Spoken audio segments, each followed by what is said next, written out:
The Hadza people eat monkeys as their favorite meat. Hello guys, welcome to today's video. In this episode, we're going to learn about the Hadza tribe. Stay tuned and let's get started. The Hadza are a protected hunter-gatherer Tanzanian indigenous ethnic group, primarily based in Bure, an administrative ward within Karata district in southwest Arusha region. They live around the Lake Eyasi Basin in the central Rift Valley and in the neighboring Serengeti Plateau. As descendants of Tanzania's Aboriginal, pre-Bantu expansion hunter-gatherer population, they have probably occupied their current territory for thousands of years with relatively little modification to their basic way of life until the last century. They have no known close genetic relatives, and their language is considered an isolate. Since the first European contact in the late 19th century, governments and missionaries have made many attempts to settle the Hadza by introducing farming and Christianity. These efforts have largely failed, and many Hadza still pursue a life similar to their ancestors.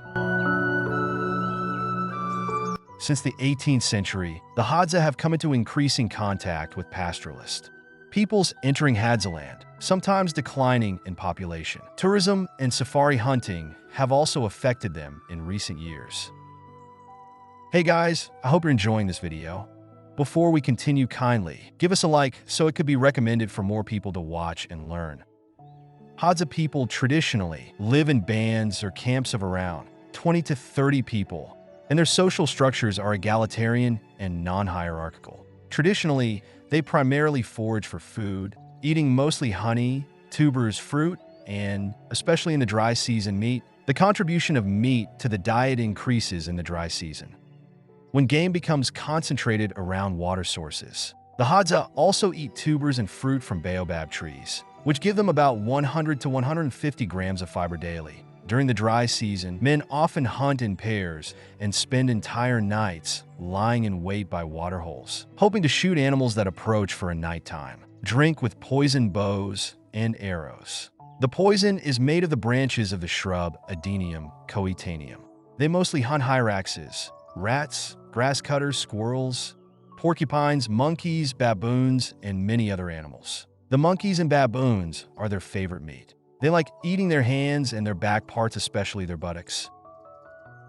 As of 2015, there are between 1,200 and 1,300 Hadza people living in Tanzania. Only around a third of the remaining Hadza still survive. Anthropological study on modern foragers found that the Hadza men and women had an average life expectancy at birth of 33.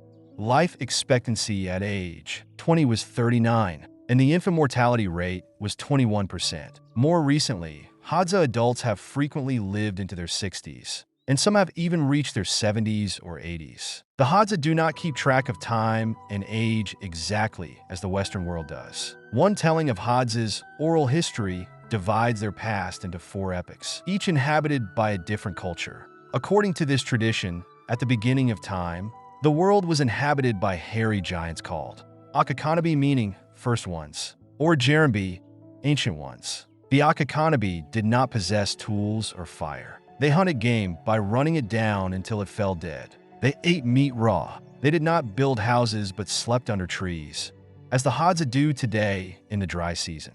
In older versions of this story, they did not use fire because it was physically impossible in the Earth's primeval state. Younger Hadza who have been to school say that the Akakanabe did not know how to use fire.